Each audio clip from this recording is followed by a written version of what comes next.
আসসালামু আলাইকুম ওরহমতুল্লাহি ওবরাকাতু। আলহামদুলিল্লাহি রব্বিল আলামিন ওয়াসসালাতু ওয়াসসালামু আলা মান লা নাবিয়্যা বা'দা আম্মা বাদ। সমস্ত প্রশংসা আল্লাহ সুবহানাহু ওয়া তাআলার জন্য, দুরূদ এবং সালাম বর্ষিত হোক প্রিয় রাসূল মুহাম্মদ সাল্লাল্লাহু আলাইহি ওয়াসাল্লামের উপর। মসজিদে কুবার ফজিলত সম্পর্কে এক নজরে জানবো ইনশাআল্লাহ। এটি উল্লেখ করা হয়েছে যে ইবনু মাজার 1412 নম্বর হাদিসে রাসূলুল্লাহ সাল্লাল্লাহু আলাইহি সাল্লাম বলেন, মান তাতাহহারা ফি বাইতিহি সুম্মা আতা মসজিদা কুবাইন ফাসাল্লি ফি সালাতিন কানা লাহু কাআজরি উমরাহ।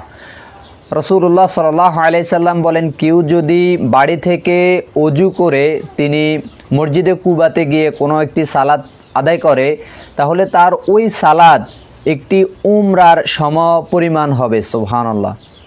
অর্থাৎ কেউ যদি বাড়ি থেকে ওযু করে মসজিদে কুবাতে গিয়ে সালাত আদায় করে, সেটি একটি উমরার পর্যায়ে, অর্থাৎ তিনি উমরার সওয়াব পাবেন। সুবহানাল্লাহি ওয়া বিহামদি।